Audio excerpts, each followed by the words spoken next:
dessa história do Ragnarok, o que você acha assim, importante passar agora para esse povo que está com essa expectativa toda? Quer dizer, você quer começar já, o que ela prevê com o final dos tempos?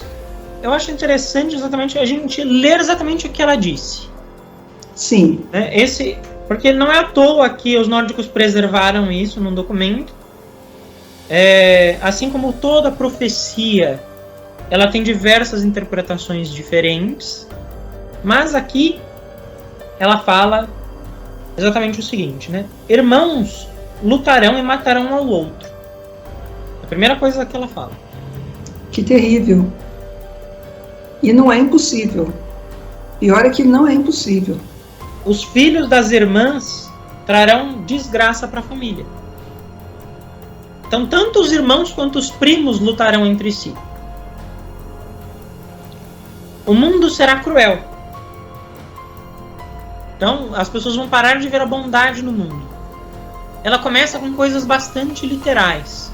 Porque ela fala assim, antes mesmo da morte de Balder, antes mesmo da guerra entre os deuses e os Jotnar, antes mesmo do sol se tornar negro e ser coberto pela lua e o inverno chegar, o Fimbulvinter chegar, os primeiros sinais que nós observamos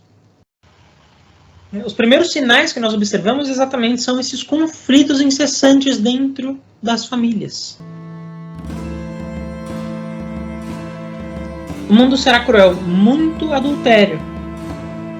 Essa palavra adultério aqui em nórdico antigo, Hórdomr, é exatamente quando as pessoas, elas não só o adultério no sentido sexual, mas quando as pessoas traírem todos os seus conceitos familiares. Porque o que ela está prevendo aqui é quando não vai existir mais o papel de pai e mãe, né? Não vai mais existir o papel de filho, você não vai ter mais uma hierarquia familiar. E muita gente às vezes acaba levando em certos extremos, mas aqui o que ela está descrevendo não vai ter mais família, não tem mais família, né? Porque hoje, mesmo que a pessoa tenha dois pais, tenha duas mães, tenha a mãe seja o tio, né, a mãe, a gente tem vários núcleos familiares diferentes. Ainda existe família. Não é disso que ela está falando. Ela não está falando que os papéis vão se perder. Ela está falando que a família vai deixar de existir. A partir do momento, por exemplo, onde as pessoas passarem a abandonar os filhos sem nenhum tipo de remorso, coisa que a gente já vê acontecendo, né? A mãe que joga a criança no lixo, né? É o pai que joga a criança pela janela, é a madrasta que esfaqueia.